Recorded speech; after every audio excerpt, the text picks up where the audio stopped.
Thank you. Good evening, everyone. Thank you for coming to hear me speak tonight. So I'm really excited to be here in Amsterdam, and I actually had a fun day or so of traveling around the site. So once we get this up and running, we'll get started. But obviously my name is Anita Sengupta. I am an aerospace engineer by training. All of my degrees are in aerospace engineering, bachelor's, master's, and PhD. For the majority of my career, I actually worked for the space program, NASA's Jet Propulsion Laboratory. By a show of hands, who's heard of NASA's JPL before? It's famous for doing all the robotic exploration of the solar system. I have another job, which is I'm a professor of astronautics at the University of Southern California, and I teach a class on how to design systems that land on other planets. So for those of you who are interested, you can take my class. It is also offered online if you do the online program. And then my other job, because I like to have more than one job, is I am Chief Product Officer of a technology company called Airspace Experience Technologies, and that is a company which is developing a new form of urban air mobility, specifically electric, autonomous, vertical takeoff and landing aircraft for things like Uber Elevate. So I like to do everything related to engineering. But during my course of my career, I had the opportunity to work on many interesting things, and probably the most interesting one was being a member of the landing team for the Curiosity rover. So to get the talk started, I'm going to show you a video which talks about the challenges of landing something the size of a small car on Mars, and it's called 7 Minutes of Terror, and the reason for that is it takes 7 minutes to get to the surface. When people look at it, it looks crazy. That's a very natural thing. Sometimes when we look at it, it looks crazy. It is the result of reasoned engineering thought, but it still looks crazy. From the top of the atmosphere down to the surface, it takes us 7 minutes. It takes 14 minutes or so for the signal from the spacecraft to make it to Earth. That's how far Mars is away from us. So when we first get word that we've touched the top of the atmosphere, the vehicle has been alive or dead on the surface for at least 7 minutes.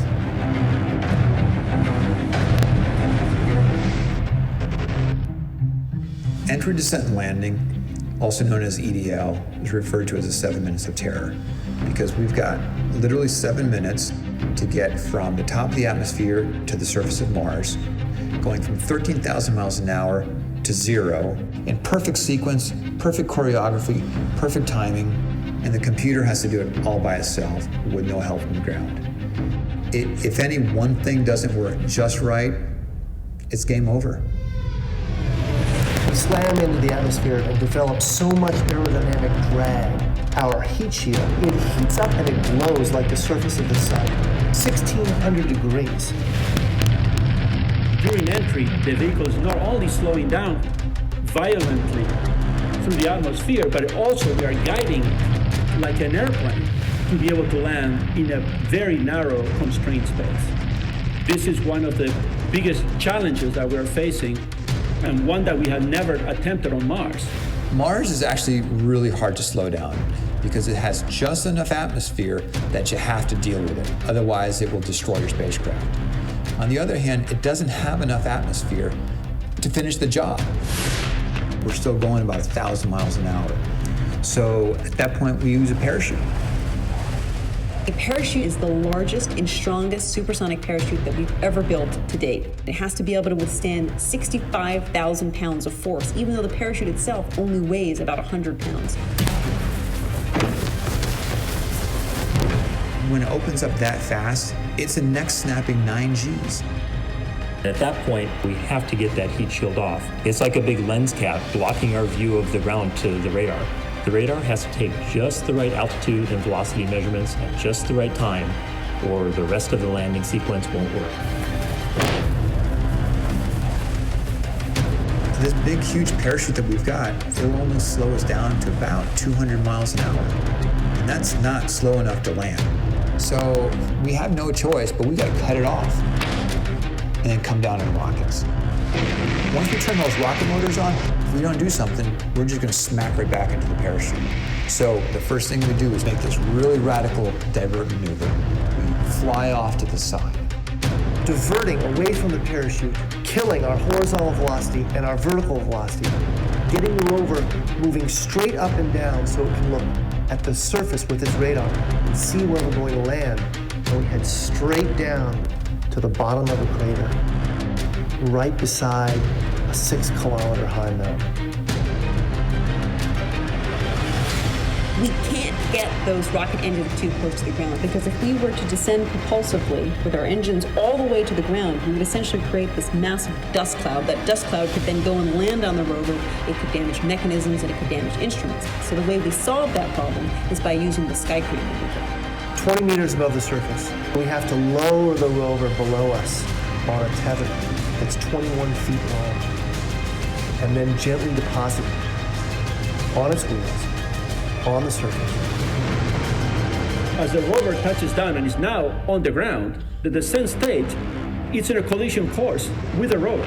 We must cut the bridle immediately and fly the descent stage away to a safe distance from the rover.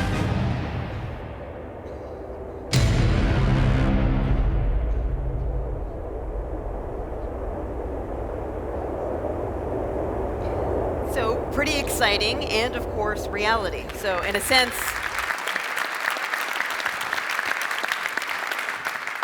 that represents a bit of a documentary in terms of the fact that it was successful. But it was a very challenging way to land something on the surface of the planet. And during the course of the talk this evening, I will tell you specifically why we made some of the decisions that we did make. But just taking a little bit of a step back, I think sometimes it's important for me to sort of relate to you, why am I here? Why do I do what I do? Ever since I was a little kid, I was a huge science fiction fan. By a show of hands, any science fiction fans out there?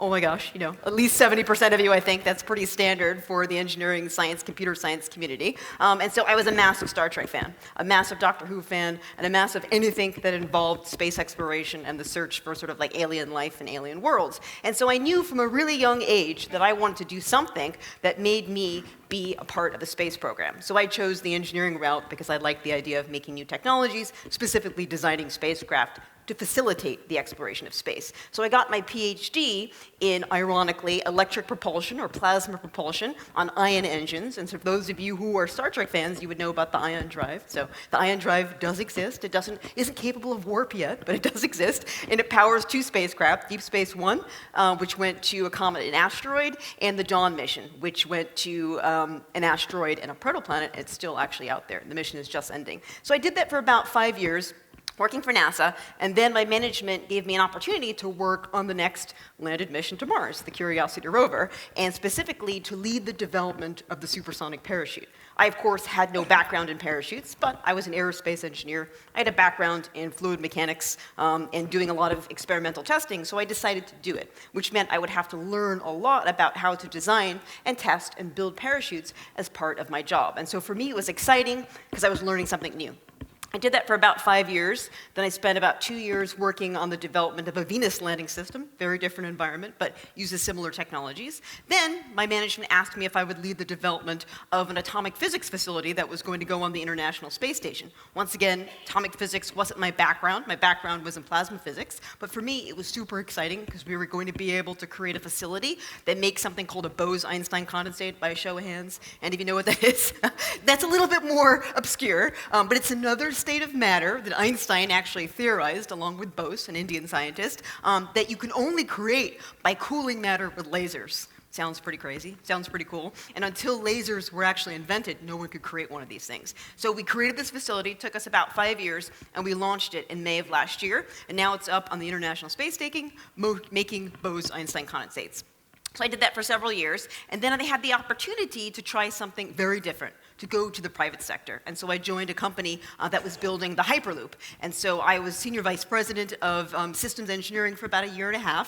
And once again, not a background in transportation systems, but I did have a background in designing systems for vacuum applications that move at fast speed. So it was a good way for me to transfer my expertise from the government side to something which could help in the private sector, and specifically could help people by giving them agreed mode of transportation. And then once again, I changed very recently to create a new form of basically aerial mobility, which is electric, meaning that you can reduce your carbon emissions. And so the reason for that is because I actually wanted to do something that took my engineering skills and my leadership skills and did something more directly to help people here on Earth, and that is with green transportation. So that was my transition of doing really awesome space things, which I love and will always love, to trying to do something a little bit closer to home to be able to help. And so that leads into the next portion of the talk, which is understanding your place in the universe. And the image that you see behind me here, obviously the planet in the middle is Earth. Everybody knows that one. The planet on the right-hand side is Mars. The planet on the left is Venus. What's so fascinating is that when the solar system first formed, Earth, Mars, and Venus, known as the terrestrial planets, were very similar to each other. They had water on the surface. They had atmospheres. But something happened over the course of the past 4.5 billion years or so, where now Earth is still nice, but Venus has a surface temperature of 475 degrees centigrade, has a surface pressure 100 times the surface pressure here on Earth. Mars, on the other hand, which is one planet out, has a surface pressure 1% of what we have here on Earth and has no appreciable water on the surface. So something happened, and what that means is that climate change is actually a planetary phenomena. We can look at our neighboring planets, one in, one out from us, to see the effects of climate change. We don't fully understand why these planets evolved the way they do, and that's actually the motivation for space exploration, is to understand how our solar system first formed, understand how our universe formed, and to understand how our own planet is observing by collecting more data points. So if there's something that we can do as technologists, as engineers, and as scientists to help our own planet and also do really cool, fun, exciting thing at the same time, that's kind of like the holy grail, I think, for most nerdy people. So taking a step back, everyone has heard of the Big Bang, I assume, by a show of hands, right? That was how our universe first formed. And so we've got a pretty good theory as to how the universe first formed. Started as a ball of tremendous energy and then started to expand. As it expanded, it cooled. As it cooled, galaxies were formed. As it cooled, everything that we know today came about because of that rapid expansion and condensation process.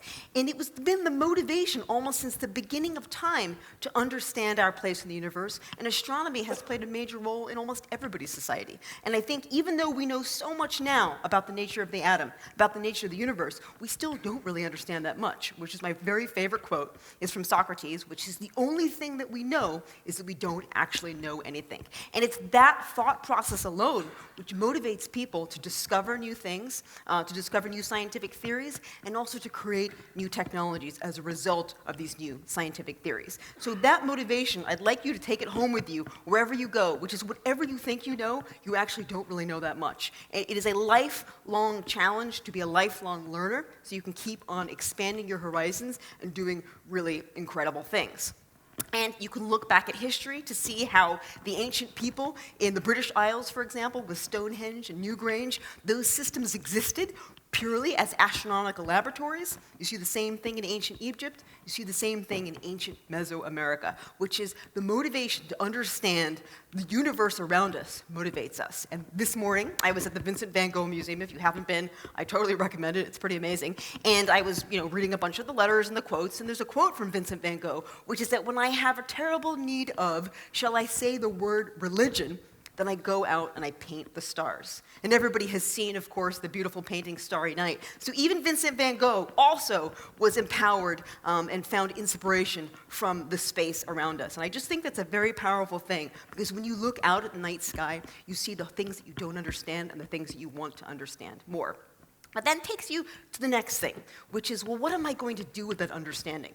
My very favorite quote, this sometimes insults scientists, is from Thayer Von Karman, who's the father of basically modern aerodynamics. He basically discovered all the theories for supersonic, hypersonic aerodynamics, is that science is the study of what is, but engineering builds what will be, which means that the scientist explores and observes, but the engineer creates. The engineer has the ability to create the world that they imagine and the world that they would like to see. And hopefully, that's a positive thing, and for most of us, I think it is. That being said, unfortunately, what you'll all experience in your careers, whether you're working for the government or where you're working for a startup, is that you have to pitch an idea. And when you pitch an idea for the very first time, you do run into people who say, that's a terrible idea, it's not going to be successful, it can't be done.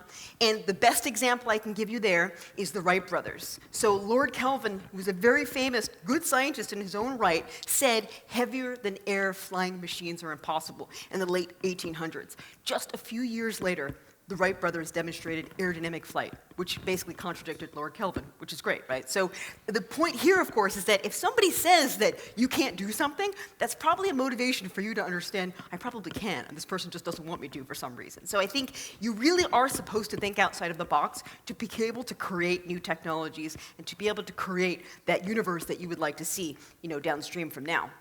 And that's why it all comes back to science fiction. So science fiction is actually real. Science fiction is something which is in our imagination, and then we turn into reality. Just take a look at some examples. The smartphone, right? The Motorola smartphone from back in the 1990s, that came from Star Trek, right? That was where Kirk and Spock had their little flip phones to communicate with each other. Star Trek Next Generation, they had tablets. Move forward a couple of decades later, probably not even, less than 2 decades later, now we have iPads, now we have Galaxy notepads. So the interesting thing is that science fiction does serve as a source of imagination for many young people who then become engineers and computer scientists who then create these new technology solutions to make the world a better place to live in for everybody else. But that is kind of the motivation behind why I became an engineer. It's probably the motivation behind why many people became engineers. But ultimately, Mars is a destination where we actually can get to very soon as a species. And right now, we're here on Earth. We have people in low Earth orbit. Where are we going to go to next? Are we going to go to the moon? Are we going to go to Mars? Are we going to go deeper into space? And it turns out that Mars is actually a really good destination to go to for several reasons. The surface of Mars, it's about half the size of Earth, which means that it has gravity but less gravity, about 1/3. So that's so much better than being in low Earth orbit, for example, where you basically are in constant free fall, so you have no gravity. That actually happens to be very difficult on the human body from a growth perspective, from an immune system perspective, and from being able to come back to Earth. So the fact that Mars actually has gravity means that you actually won't suffer as much from a human biological perspective if you go there. Mars, even though it does have a very thin atmosphere, 1%, it does still have an atmosphere. The atmosphere is primarily carbon dioxide, but carbon dioxide is made of carbon and it's made of oxygen, which means that you can get a source of oxygen on the planet if you're able to split up the CO2 using an energy source. So there's many things on the surface of Mars that we can use for a future human colony. The other interesting thing about Mars is that the day on Mars is just a little bit longer than the day on Earth, which means that our circadian rhythms, right, how we go up to sleep at night and wake up in the morning, it wouldn't be that difficult for us to adjust to that from a biological perspective. And I travel so much, unfortunately, so I'm always in a different time zone, and I can tell you it's very difficult to sleep when you're shifting between time zones every week. So the fact that Mars is really close to Earth will help quite a bit from that perspective. And then I think the other interesting thing that most people don't know about is that although it does get very, very cold on Mars, during the summertime in the equatorial regions in the middle of the day gets to around 40 degrees Fahrenheit, which is roughly like 17 degrees Celsius. So even the temperature isn't that bad compared to the vacuum of space, which has a temperature of 4 degrees Kelvin, right? That's several hundred degrees centigrade. So for this reason, Mars actually sets itself up as a nice candidate for a future human colony. But we still have a lot of technology that we have to develop to be able to facilitate future exploration. So there's the human motivation for going to Mars, but then there's the scientific motivation for going to Mars. And so what we do know, based on looking at the planet's surface with beautiful high-resolution imagery that we have from a spacecraft known as the Mars Reconnaissance Orbiter, is that Mars actually had a very active geological history. So in this picture you see here on the upper left, Olympus Mons, it's actually the tallest mountain in our solar system. It's about 3 times as high as Mount Everest. It is an extinct volcano. So something happened during the course of the past several billion years that took Mars from a volcanically active planet to a planet which is essentially volcanically dead, as far as we understand. The most recent mission, InSight, is actually there to measure those things. Another interesting phenomena is that the picture on the bottom there, Valles Marineris is basically Mars's version of the Grand Canyon. And everybody knows what formed the Grand Canyon on Earth, right? Water flowing on the surface. So there is evidence from looking at the surface features on the planet that water did once flow on the surface of the planet. So then the question becomes, why did the volcanic activity stop? Where did the water go?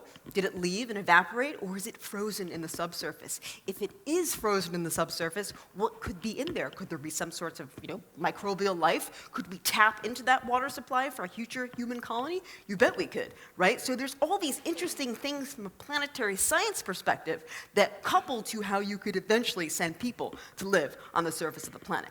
We do have a theory as to what went wrong on Mars, and that theory is that a large asteroidal body impacted the planet at fast speeds, crashed into the core, and then shattered the core, which then disrupted its magnetic field. When the magnetic field was disrupted and removed, basically in-space radiation comes in and can strip away the atmosphere. So that's the most recent current theory as to what we think happened to the planet. And the measurements that we're making on the InSight mission are actually going to give you data points to help to validate that hypothesis. And the measurements of the last mission called MAVEN also went there to validate a portion of that hypothesis. So once again, planetary science coupling to understanding how the planet evolved, which then can couple to greater understanding here at home and elsewhere. So by a show of hands, who thinks that Mars has moons? Okay, so some of you are space nerds, so it does. It has Phobos, or someone said I should say Phobos, I don't know which one it is, and Deimos. And so what these are satellites, which are likely asteroids that got captured in Mars's gravity well, and now they are Mars's moons. The reason why this is important is because they are natural satellites, which means that you could set up communications relay, you could set up mining stations, you could even set up a colony on the surface of the moons as part of a future human architecture to visit the planet. So when we see these things floating around, we can think about them from the perspective of how can I utilize this resource for a future human colony. But communications relay is actually a thought of what these could be used for in the near term, literally sticking antennas on the surface of these moons. So by a show of hands, who think that we found water on the surface of Mars? Yes, that one's good. That one's gotten more out into the public domain. So this picture that we see here on the upper right is a picture from orbit, which is looking at the polar regions of the planet. And so even from orbit, we can detect that there's water frozen in a sort of like a salt water state. But then a measurement that we made on the surface of Mars underneath the Phoenix lander, which is the picture on the bottom there, you see that white patch? That's actually salt water ice, a brine. And so as this vehicle came into land, it kicked up the dust away to expose the ice beneath. And then you can kind of see little droplets on the side of the leg there. So you actually were able to observe them evaporating at the rate you'd expect at the surface pressure on Mars, the surface temperature on Mars, with the salinity content in the water that was present. So that was confirmation of frozen water being really close to the surface. Once again, super important for being able to support future human colonies on the surface. So by a show of hands, how many people think that there's flowing water on the surface of Mars today?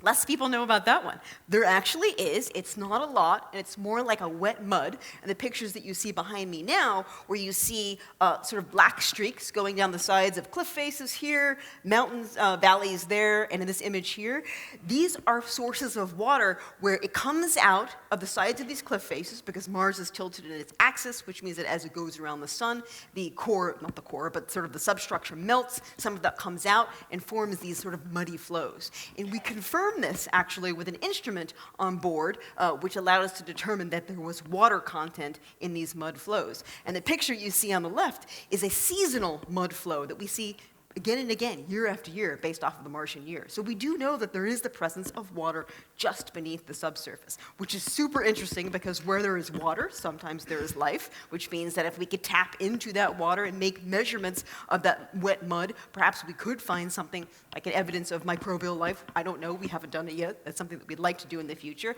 And of course, we could extract that water for the purposes of human colonization at some point downstream in the next few decades. And all of these things are there, they're all possible. Sometimes we need to make a slight increase in technology to be able to facilitate exploring these regions, for example. So, how many times have we landed on Mars? We have landed on the surface of Mars as a species a total of 8 times successfully. We have failed a few times, but we've had several successes over the course of the last several decades. The first ones being in the 1970s with the Viking landers, 1 and 2, which is the image that you see on the lower left there. And then again in the 1990s with the Mars Sojourner rover, which was a tiny little rover which actually could drive around. Viking landers were a landed platform, they couldn't drive around. And then again with the Mars Exploration rovers, you've probably all heard the news that poor Opportunity appears to have died because of the dust storm that it experienced, and then it lost its power to its solar arrays. Very sad, but it lasted for well over its design life, so we certainly got a great return on investment. And then of course with the Mars Science Laboratory Curiosity rover in 2012, which is the mission that I worked on, and then most recently, just this past November, with the InSight lander, which is a landed platform as opposed to a rover. Each one of these missions used a very different landing technique for very specific reasons. But what is interesting to see is that over the course of the past 20 years or so, we have improved our technology. We have improved our computational abilities, we have improved our modeling abilities, our understanding of the Martian atmosphere, and because of that, we've been able to improve upon the type of rover that we sent to the surface, making it bigger and more massive so that it could carry more scientific equipment, so that it could go over more difficult terrain, so we could learn more about the planet. And so what you see in this image is something going from the size of a small toy truck that you might find with your children would have, literally that small, with solar panel as its only power source, all the way up into the Curiosity rover, which is basically the size of a compact car and the mass or the weight of a compact car, which was able to carry very sophisticated scientific equipment, and as you can see with its wheelbase, traverse over very interesting rocky terrain. It's actually designed to be able to climb over a half-meter buried rock, so that's pretty sophisticated from a mobility perspective. And so each time we do these missions, we learn from the previous mission, we feed forward into the next mission, and we make a better product and collecting more scientific information as it goes along. And the primary purpose of these missions, of course, is to understand whether or not Mars could have once supported life, whether or not Mars could have been habitable. And the way we do that is by making scientific measurements. Those scientific measurements are instruments, which are you get requirements for those instruments from the science community, then the engineering teams go off and build those instruments, another engineering teams put those instruments on the back of a rover, and then another engineering team takes that whole package and flies it and lands it on the surface. And that's kind of the way the space program works. But ultimately, the Curiosity rover and all the landed missions that we've had for the past several decades have focused on understanding basically how did water interact with the rocks, are there organics present on the surface of the planet, and very importantly, for those of you who are fans of the movie The Martian, by a show of hands. One of the biggest challenges that we have for the human exploration of space in general is the radiation environment. To date, until the Curiosity rover, we never made a measurement of what the surface radiation was. This is the very first time that we did that. Now that we know what the surface radiation levels are, and they're actually pretty bad, we can now design shielding to be able to mitigate them. So my one pet peeve with the movie The Martian is they didn't deal with that, which is an important thing. But that being said, that is called a technology that has to be developed, and you need requirements, and now we have a requirement because we made that surface radiation measurement with the Curiosity rover. So that was probably my favorite measurement from the whole mission. But of course, now where are you going to land on the surface of the planet? So what you can see here is a 2D sort of Mercator projection map of the entire surface of Mars. What's really interesting is that the Mars exploration rovers, that one of them that just died recently, is located all the way over in Meridiani, and Gale Crater is located all the way over on the eastern side. Very far away from each other, therefore they can never meet, therefore yet another thing with the Martian which wasn't quite right. It wouldn't have been that easy for him to drive out of a crater into another one. But what we can see here is that by making measurements distributed across the planet, we're able to build up a data set to understand what are the soil properties like, how does the atmosphere vary, what does the terrain vary, is there water present in all these locations, so that we can support future sample return missions, and then of course future human exploration missions. But what was so cool about the Curiosity mission, which no other mission has done, and the InSight mission couldn't do it either, is that we were basically an airplane. So we had the ability to precisely target target a place on the surface of the planet to land. And the reason why that's important is because the science community is going to want to land in the location which will give you the most likely evidence of, past habitability, for example. But sometimes those happen to be very tricky locations to land because of ground slope, because of crater size, which means you have to have a really precise way to be able to land, to access them.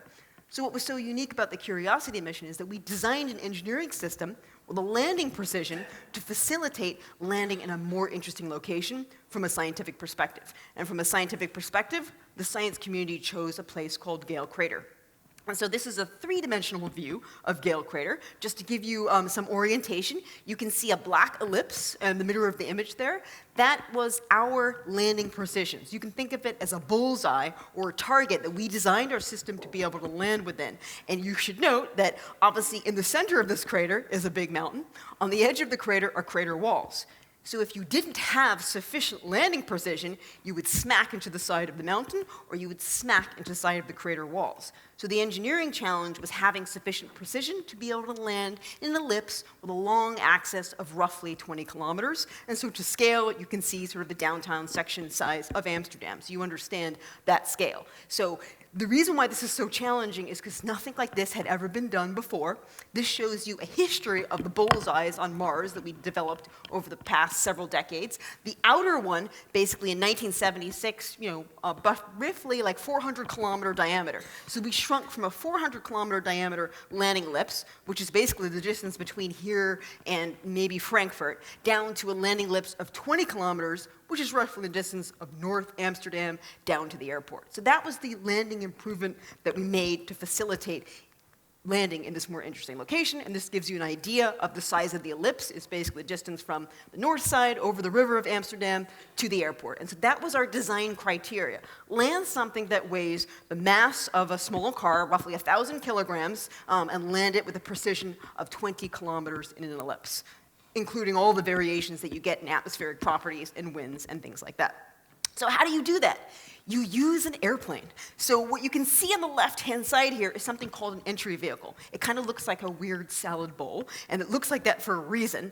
Number one, you want to pack as much stuff as you possibly can put in there, but the concept of landing through an atmosphere is you actually use aerodynamic drag to slow you down. So sports cars, you want to have as low drag as possible, right? But for a Mars version of a sports car, for lack of a better word, you want to generate as much drag as you possibly can because it helps to slow you down. Because it's basically a kinetic energy problem. You've all probably taken basic physics at some point. All right, you're coming in 1/2 mv squared, big massive thing, entry velocity determined by orbital mechanics, and you have to slow yourself down from 20,000 kilometers per hour to 2 kilometers per hour in a period of roughly a couple of minutes. And so the way you do that is using aerodynamic drag. So that aerodynamic drag is great because it's free, right? Because the atmosphere exists, but it's also very difficult because you experience extreme heating, and you also experience very high deceleration forces, which are obviously difficult engineering constraints. But there is a way to simplify that a little bit, which is to have your drag-producing vehicle also be like an airplane, which means it has an angle of attack, which means it has a lift vector. So this thing has a little bit of lift, which is why I like to show a bird. And apparently there's a controversy that in Netherlands there is no national bird, but this apparently is the #1 choice of what it should be.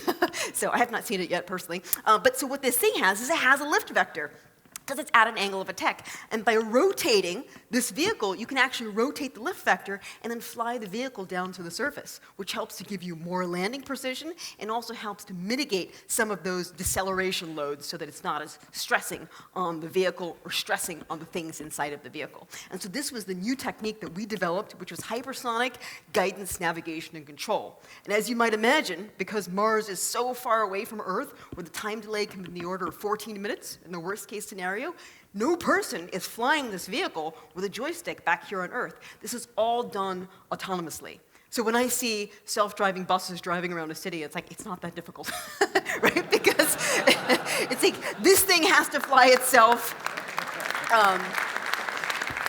on the surface of Mars, right? And so it has one chance of doing it, and the very first time it actually does it is the time you land it on Mars. That is the engineering challenge behind it, but that's why we're all engineers, because we can actually create physics-based solutions to our problems. But that's ultimately how this thing works. And so I'll give you a little bit of a voiceover of a video that talks you through the different segments. So at this point, you're going from 20,000 kilometers per hour down to roughly roughly 1,500 kilometers per hour using aerodynamic drag and a heat shield, which protects you from the tremendous heating. Then you pop a parachute, which is roughly bigger than the size of this room, to slow you down from 1,500 kilometers per hour to roughly 400 kilometers per hour. Then you hit terminal velocity, which means the parachute doesn't do anything for you anymore. So you cut it off, you don't need it anymore, and you do the rest of your descent roughly, I would say, several times the height of the room on a series of retro rockets. They're facing the ground, slowing yourself down due to momentum transfer. Once again, all of this done autonomously, all of this done making measurements of altitude, horizontal and vertical velocity fed into the flight computer to ensure that it landed in its landing lift's precise location. And at the very, very end, instead of having airbags, we chose to land it wheels down. And the tethers that were holding it basically get cut.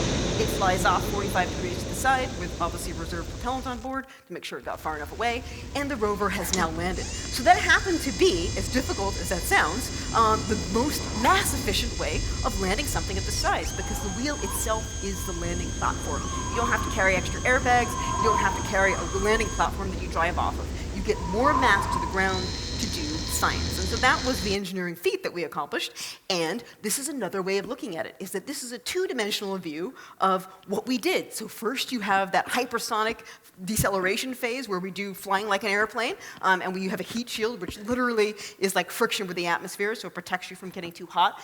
Then you get rid of that. You take out 99% of the energy, by the way, with aerodynamic drag. Then you pop a parachute, which was my portion of the mission, and then you shift over to the retro rockets, and then you shift over to the sky crane. So the challenge, of course, is that you never test all of these things together here on Earth, because you can't, because the gravity is 3 times as high here, because the density of the atmosphere is totally different, because it costs a fortune to try and do something even close. So you'll never get funded to do it. So what you do is you create simulations of the individual phases and you piece them together. So you have physics-based knowledge of what's going on. And guess what we also did? We essentially used an agile approach. So this is very unique to entry, descent, and landing missions, because you absolutely have to do guess and check and development with each one of these phases to make sure that they work. And you learn from each one of those, and then you implement it into the final design. Slightly different from your agile, because we can't push out the full product until we get to Mars, but we do have these iterative design phases that we go through to ensure that the system works at each one of these phases and that the interfaces are clean between them. So it is really interesting how it is done very differently in this discipline, unique to the space program. So, what are the advances of the Curiosity rover, and what are the advances going forward on Mars? One is advanced power systems. So one of the biggest challenges that the rovers have faced, specifically the Mars exploration rovers, is that they had solar panels, and Mars has a lot of dust, like literally blocking out sometimes like 80% of the sunlight in a dust storm, which means that once that dust deposits on your solar panels, you can't clean it off, and then you can no longer generate power to keep yourself warm, and then you essentially die. And so that's essentially what happened to the Spirit rover. It couldn't dig itself out of a difficult trench, and that also probably has happened to the Opportunity rover. So it's sad, but we got tremendous scientific return. 90-day design life, they lasted for over 12 years. So that's a pretty good return, right? Nobody's car does that nowadays. So what did we do for Curiosity? We developed a nuclear power source. So we used something called a radioisotope thermoelectric generator, which takes basically radioactive decay of plutonium-238, dissipates a lot of heat. That heat is then converted into electricity using basically a very simple principle called the thermionic effect, which is essentially how thermocouples work. And everybody has thermocouples probably when they do any kind of testing. So it's not a new technology. It's existed for a really long time. But of course, it's packaged in a way to make it as mass efficient as possible for the space program. So that's how we provide constant power for many, many decades, which isn't affected by whether or not the sun is present, right? Of course, you still have thermal variations due to the temperature changes between day and night, but it's always generating that power, which means it allows it to give it a lot more safe way of operating for a long period of time. So the rover also has a whole bunch of instruments on board. So these are the instruments that do science, but there's also instruments on there which do hazard avoidance. So for the same reason that we couldn't fly the entry vehicle containing the Curiosity rover down to the surface using a joystick. We don't drive the rover using a joystick because it just doesn't make sense, right? Because of that time delay. So it has the ability to detect hazards using image processing and avoid those hazards because everything is done in closed-loop control. So you can see everything in the space program is intended to be autonomous in these sorts of situations using software closed-loop control with diagnostic measurements on board. So science is really important because that's why we do it. So what would be your science instrument of choice?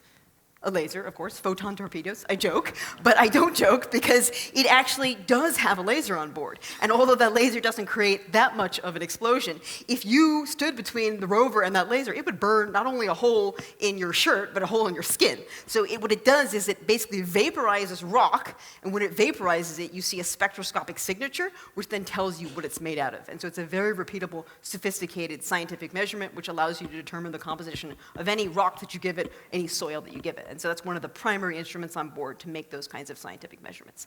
So how long does it take to get to Mars? When I show this to people, they're like, yeah, it's not so bad. When you show this to little kids, they're like, oh my God, 7 to 9 months. That's like an entire school year. And ironically, it's between the gestation period of a sloth and a baby. So that also, sloth may not be as relevant, but baby, people know about that. So it's actually not that bad if you think about it, right? 7 to 9 months. Now, of course, you want to be in a vessel with people that you like, hopefully, or come up with some way to deal with that. But we launched in November of 2011, and we got there about 8 months later in August of 2012. And so that was a success. And of course, we landed safely on the surface. There's another video I can send you the link for where we actually have a camera on board which shows you the landing sequence, which is pretty exciting. But after we landed, the first thing the rover had its own command to do was to send an image of its landing site, which is what you can see there. You see the shadow of the rover, and then you see Mount Sharp in the distance, the big mountain in the middle of Gale Crater, and another picture of the Wright in color. And the reason why I love this picture is because it looks just like the deserts in Nevada, for example. So even though it's another planet, it looks just like Earth, right? Because there really isn't that much difference between our 3 planets, the ones that are in close proximity to each other. So that's pretty exciting. So now the most important thing, of course, is how good were our calculations, right? That's everybody wants to know. It's like, how well did I do on the test? Of course, this is more than a test. So the circle or the ellipse that you see on the bottom in red, just barely, was our engineering calculation of probabilistically with, I guess it was 6 sigma, where would we land? And we actually landed in the white box. That's pretty close to the middle, which means 1, our calculations were good, and 2, we were having a standard day on Mars as opposed to like a worst case day in terms of temperature variation or wind variation. But still, this is important, right? Because when you validate your simulation, you get to use that the next time you do the next mission, right? So you're able to reduce error so that you can carry more mass, essentially, at the end of the day. And of course, my favorite thing was we were able to take a picture of the rover descending under the parachute, because we have a spacecraft called Mars Reconnaissance Orbiter, which you can position so that it takes an image of where you want it to on the surface of the planet. So we actually captured that real-time image, which for me was important because, everybody wants their thing to work. Now, another key technology, autonomous systems. And so it's so funny where this is becoming a huge buzzword, right? Because we're shifting over to autonomous vehicles from a, ground-based transportation perspective. But we always have to have autonomous systems for things on Mars. But there is a catch. And the catch is that the space program uses space-qualified or space-hardened avionics. Those avionics, from a computer perspective, are decades behind what we're using even in our smartphones. So to give you an idea of the processing speed of our computer, it's like 700 megahertz, I kid you not. And not only is it 700 megahertz, it also weighs like 5 kilograms, right? So they're way, way behind, and that processing speed limitation is what keeps the rover moving at a really slow speed. That's it. That's the only thing that keeps it slow. So there's a huge opportunity, if you choose to find enough people who want to pay for it, to be able to have a better computer system, which is radiation hardened, so that we can facilitate, hazard image processing on board rovers and things like that on other planets. I don't know how big your consumer community is going to be, but nevertheless. And then the fun thing, of course, is that after we landed on the surface, the very first thing we did was a test drive just to make sure that everything worked out. And then I think what was really cute was that the wheels, we actually put a fiducial marking on there so that we could make measurements from images of how far we've moved. Actually says JPL in Morse code, which I think is really cute. So that was a way that we were able to sneak our name into the system.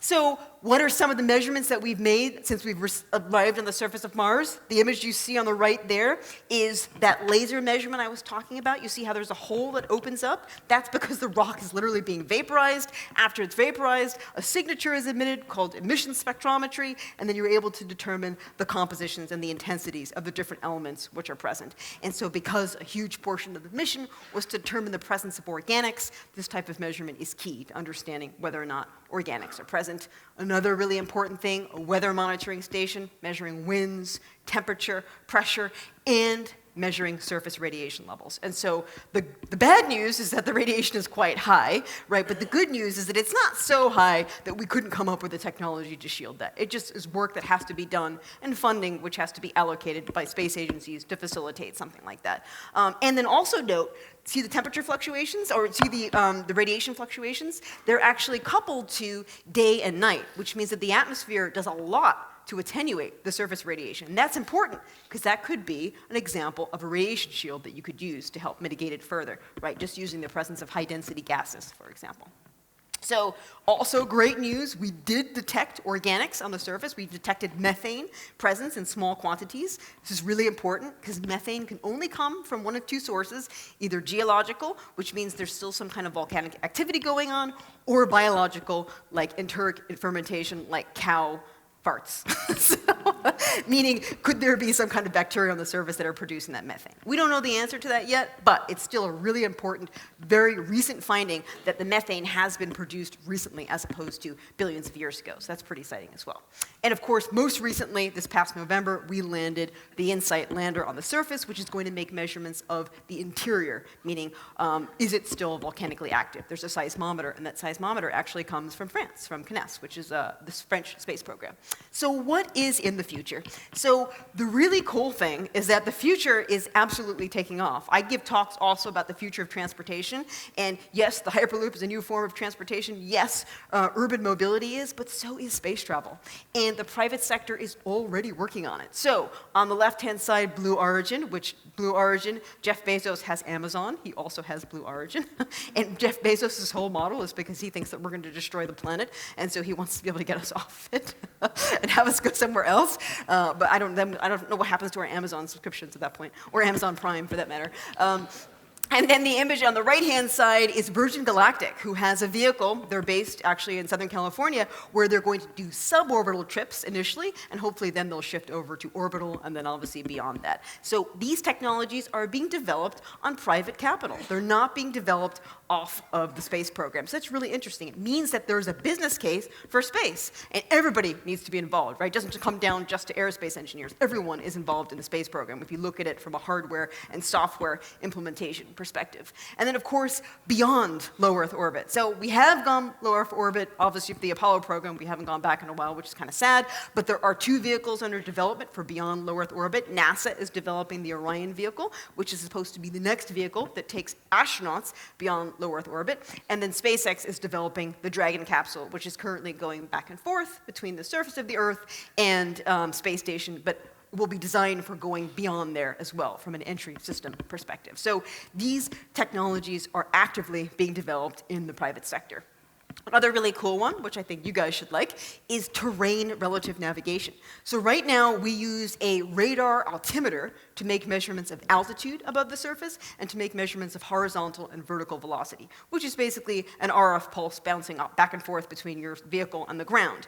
There is a new technique which actually uses image processing, where you have a camera which is looking at different surface features on the ground and using an onboard map to make determinations of where are you relative to the surface. So that's a brand new technology which we demonstrated on the Curiosity mission, and it's very much coupled to image processing software, it's very much coupled to closed loop control, and it's also coupled to a whole bunch of advances that need to be made in that area of coupling images, computer processing to navigation algorithms. And so that hopefully will be demonstrated on the next Mars rover coming up in the next couple of years. So my really big pet peeve is radiation protection. So we know we have a problem, we know we need to do something about it, therefore we need to develop new technology. And I then, of course, take us over to Star Trek. So everyone knows from Star Trek, they say shields up. Those shields are obviously there to protect you from photon torpedoes. But really, a radiation shield could be a magnetic shield. Because what do you think we have around Earth? We have our own radiation shield. It's called our magnetic field. So the Earth has a very strong magnetic field. As a result of that magnetic field, we have something called the Van Allen belts. Those Van Allen belts have high energy particles, and they actually keep out in-space radiation and solar radiation from hitting us here on the surface of Earth. So why not use our own planet as an example to provide a very new technology radiation shield around a spaceship? So that's actually the way I think we should go. And we just have to be able to get the resources and the funding to be able to support that kind of development. So artificial intelligence, also another really important one, which couples to the software sector. Why would you want to have people doing hazardous things if you don't have to? If you can use robotic systems to do them, you absolutely should. And we also have Robonaut, which is something which is being developed at NASA, for example, at NASA Johnson Space Center. I think one of the most important ones, of course, is resources, so growing food. So I happen to be a vegetarian. Everybody who goes to live on Mars will also be a vegetarian because there's no animals on Mars. But the good news is there's all kinds of things like the Impossible Burger, which apparently tastes really good. And so we also have to come up with ways to grow food in extreme environments. Even that can be done because we have something called extremophiles, which need very little oxygen. They take in CO2, normal photosynthesis, and then they produce oxygen as part of the byproduct of photosynthesis. So not only can you grow food, you can also create oxygen as a result. And there's an endless supply of CO2 on Mars. So growing food, we already have an experiment focused on that, which is the veggie experiment on board the International Space Station as we speak, and they grow lettuces. They grow very ugly-looking lettuces, unfortunately, because it turns out that plants need the gravity vector in order to grow, because they just don't know which way to grow. So with that gravity vector, they go this way. Without the gravity vector, they're like, and it's very sad when you see the lettuce. Good news is that on Mars, there is 1/3 G, so the lettuce will do a little bit better, but if we understand the behavior of plant growth in a microgravity environment, maybe there's something we can do from a genetic engineering perspective that can help these plants grow. I'm not sure. Then again, that won't go over well with the EU. So, let's see. So the other thing that I like to focus on, because I think this is a way to bring it back to home, is in situ resource utilization. What does that mean? It means being green, right? If we can't be green here on Earth, which I'll say Europeans do a much better job of than Americans do, right? Reducing our waste, reducing water consumption, not having expensive ways to produce food, becoming vegetarians. If you can become green here on Earth, we need to do it to help our planet. You absolutely have to be green when you're on Mars because you don't have an infinite supply of anything, right? So we can learn a lot from the space program and how we choose to be more efficient ourselves, both in terms of power, in terms of energy management, in terms of waste production. So a lot of companies in the private sector are actually shifting over to a circular-based economy versus a linear economy to reduce waste for that very reason, because it allows you to be more profitable, actually, and I think it's the right thing to do. And the other good thing that you'll remember, I think, from The Martian is that you can create a rocket fuel on Mars, methane. So with the CO2, plus bringing yourself along a hydrogen supply, you can actually create your own rocket fuel on the surface of the planet, which is a way that you can get off the surface, because eventually you'll probably want to get off the surface. Surface mobility, so it looks like the car sector is having problems selling enough cars, but they could sell them from Mars. I don't know. That's a possibility. But, of course, the challenge here is that these vehicles have to be pressurized, because if you're driving around in a primarily CO2 environment at 1% of atmospheric pressure, obviously you're not going to be able to walk around in shirt sleeves. You're going to have to be protected in some way. So surface mobility also is being developed at NASA. I'd like to see more in the private sector on this side as well.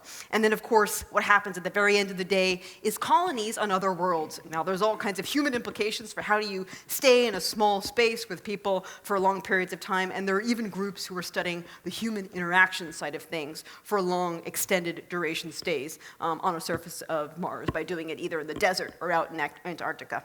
And, of course, my favorite thing is eventually we'll have cats on Mars. So I saw this picture on Twitter. I'm like, that's amazing. Yeah, so I'll send people first, then cats second. So then the question, of course, is would you want to live on Mars? By a show of hands, anybody interested? No, still not that many. Sales pitch didn't work. Oh well, I won't take it personally. But the real thing is, of course, is that it is expensive to support one of these kinds of programs. If you took a look at the Apollo budget, I think it represented like 5% of the US annual budget, right? So it was a huge commitment from our government in the United States. We're only going to get to Mars from a human colonization perspective if we do it together, right? If we do it as a planet, if we do it as a species, meaning all of our space agencies have to work together, pool our resources, pool our expertise to make it happen. And I like to show this picture because this shows you the absence of diversity in the aerospace program with me in the middle. And the reason why that's not a good thing is one can only turn over to the Matrix. Imagine if everybody was like the evil agent from the Matrix, right? They all think and do the exact same thing. So diversity is actually a way that you can ensure diverse solutions moving forward. And so what I'd like to leave you with is that Mars exploration, space exploration, all the technology developments that go along with it, it's engineers and scientists who make this happen, right? And so you create amazing technologies that food forward into the private sector, you create jobs, you inspire young people to become engineers and scientists, and I think that's a great thing. But ultimately, space doesn't belong to any nation, it belongs to everybody, right? It's our universe, and I think that's important. And then finally, I like to plug this book, which is written by actually somebody from England, from the European Space Agency, which is Galaxy of Her Own, and it's the story of 50 women in the space program, so it's great for girls either in grade school, middle school, even high school, to help motivate them to become engineers and scientists too, because I think that's important for my field. And I don't know whether or not you want me to take questions, but I'm happy to take questions now, afterwards, or in the reception area, and you can always follow up with me on Twitter. I'm pretty active at Dostra Astro. Thank you.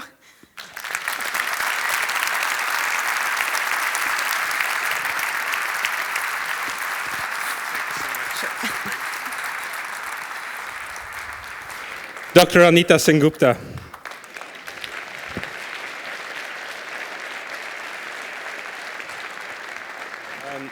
Yeah, actually, we can take a few questions then. Okay. Questions now, if All right. you have some. Got a gentleman in the back there. Let's wait for the microphone. Oh, there's the ball or square. Oh, you can throw it. Yeah, just don't hit him in the head. Hello, hello. Yeah. My question is regarding Mars and food supply. I heard about Biosphere 2, I think, in Arizona. Didn't go so well. And I'm wondering if we can't do it on Earth, how can we do it on another planet? And I think that's a really good point, right? So I think that is an example of a controlled experiment that went wrong, but I think we have terrible examples of things that happen all over which are environmentally unfriendly. So I think we are so far away from being able to do that for a whole variety of reasons that I would love for us to demonstrate that here on Earth in our own societies first, to become like carbon neutral, to become zero waste producing, and then if you can show that we can do it here, then I think only you'd be able to do it there. So it just goes to show you how difficult it is. So I think that is another, it's not a technology in a sense, it's more like sort of a way of behaving, a way of thinking that doesn't yet exist yet in our society, and I think it needs to. But it is going to be very challenging. I will say, however, you have the International Space Station, which has been up there for quite some time, and that operates relatively safely and well, and they do everything they can to recycle their waste products, to recycle their water, their urine, things like that. So that has been a successful experiment, but it'll be so much more difficult, right, when you're too far away to get a resupply, right? You can't escape at that point. So it's a great point. It's something that needs a lot more investment and a lot more research to be able to do it successfully. Another question? There's the guy there. So at the conference we spoke a lot about using the same language, using the ubiquitous language, and you talked about having to work together as a species, but we speak a lot of different languages. Could you comment on how cooperation between Western world, Eastern world, with very different languages, how the space programs cooperate? Well, we need to invent the universal translator. There's a technology, and Google has something, but it's terrible, so that certainly needs to be improved. Now, I think that's a really good point, because I have worked with the Indian Space Agency, I've worked with the European Space Agency, I know some French, I know some Hindi, I know a little bit of Spanish, but I don't know it well enough to be able to have, super detailed technical conversations in it at all, so I think that's a really good point. So could there be a universal translator? I absolutely think there could be, so that's one way around it, but then maybe, which I didn't get when I was a kid, if kids learned multiple languages when they were less than 5, they probably could be fluent in many languages. So it seems like everybody should be, right? They should get, some sort of language from Asia and some Spanish or French or something, right? Then you could at least have that going forward, that you would have that knowledge base. But we do work collaboratively with our international partners currently, and language really hasn't been a barrier. And there's a reason for that, and that's because On the aerospace side of things, you can do a lot of requirements definition. You can do a lot of interface definition, right, where you've documented things. So even though you may have a miscommunication in words, perhaps, your numbers are there, right? You have to have this kind of tolerance. So you're able to use documentation in those traditional methods to make sure that you don't make a mistake in the design. That being said, I will give you a terrible example where in the early 2000s, this is really sad actually, in the early 2000s, we had something called Better, Faster, Cheaper. And in, I think, one or two of those missions, these were all between US participants, by the way. NASA was working in metric, the vendor was working in English units, and that caused a spacecraft to crash, right? So you can have a miscommunication in language as simple as that because you didn't have good enough documentation to define what that should be. So I think in general, when you're building a very complex system, you have to have ways to provide yourself quality control to prevent those kinds of mishaps. But it even happens when you speak the same language. Another question? There's another there, and then back there. Okay. Hi, you mentioned the jet fuel for coming back and getting off the planet, but there's never really much talk about actually getting home. Is that, what's the thoughts behind that? Because the way it was done on the Martian didn't look very appetizing. So interestingly enough, so the Mars Ascent Vehicle is, people have worked on the Mars Ascent Vehicle. I worked on the Mars Ascent Vehicle for like a year and a half. And it's much harder to have a launch vehicle to get out of Earth's gravity well than it is to get out of Mars's gravity well for two reasons. The gravity is lower and the atmosphere is lower, so the aerodynamic forces are less. So it's actually easier to design that type of system. For whatever reason, that hasn't been a focus of something that gets done in the near term. And part of it is there's only a certain amount of money, right? And so the more challenging technologies are the entry technologies, right? Because the stresses that you experience during the reentry are so extreme, whereas getting off of that 1/3 gravity is actually kind of easy. It has to be done, but that's a much more tractable problem. It's almost a scaled down version of a launch vehicle. So it's not, in my opinion, as much of a challenge. That being said, it still has to be done. And so we did work on it for about a year and a half, and I think we had like $100 million in funding, but then it got canned. Because in the US we have, we have changes of presidents, right? And then when that happens, different areas of focus come in and come out. And so there hasn't been a consistent effort in that regard for a while, but existing launch vehicle manufacturers will be able to come up with a launch vehicle technology for Mars because it's within our ability right now in terms of a propulsion perspective. It's easy to do. I would say the challenge would be the autonomy, because right now when you look at launches, there's all kinds of people like disconnecting this and reconnecting that, and I'm stopping the launch, right? You couldn't do that, you would just go.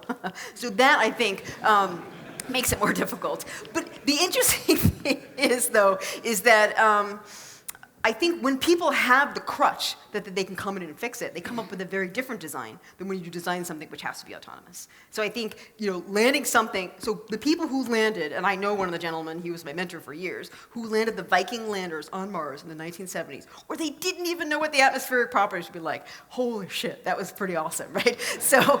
And just to give you an understanding of how they didn't understand it, they designed the parachute so that it would deploy at Mach 2, even though it only deployed at Mach 1. That was their margin of error in understanding the atmospheric density. So our knowledge base is actually so far improved, and our computer capabilities are so far improved that it becomes easier and easier for us to do these things. So none of these things are in any way, shape, or form insurmountable. It just requires the time and the people who are interested in doing it. And it's fun. So I think there's another question there and another one, I think, back Maybe there. one last question? Okay. I'll be outside afterwards, but...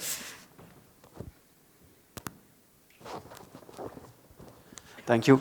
I'm wondering how the development on Earth on the autonomous car and other stuff and the private sector that came in space influence how the space agency in the world works, because I suppose that if there is commercial stuff that are going on, there is a lot of influence from them in the other way that are there. So it's really interesting. So this is something that maybe not everybody knows about, but the space program has always been done in the private sector, always. So the difference is that during the Apollo days, NASA people wrote the requirements, they did some of the work, they did some of the research, but everything was built in the private sector. When you go and download technical manuals, which you can if you want to, they're all available online from Apollo and from Viking, they were all written by Lockheed Martin. Marietta. They were written by private companies. So private companies have always done the bulk of the engineering design work for the space program. What's different now is that now your customer isn't a government customer. Your customer is the wider community, right? Which means that instead of having a very focused set of requirements, now you got to figure out what people want. So what that does mean, though, of course, is that then NASA has to be smart about, or ESA or JAXA has to be smart about what it does invest its funding in, right, to facilitate future commercial growth and not replicate what's being done in the private sector, right? So I think it's a really positive thing, right? Because now you have other funding sources, like the NASA budget is $15 billion a year. It's not that much money, right? If you can tap into, well, I don't think so, but I think the wedding industry is like $1 trillion a year. So I don't know. I think we put more, we can have weddings in space. How's that?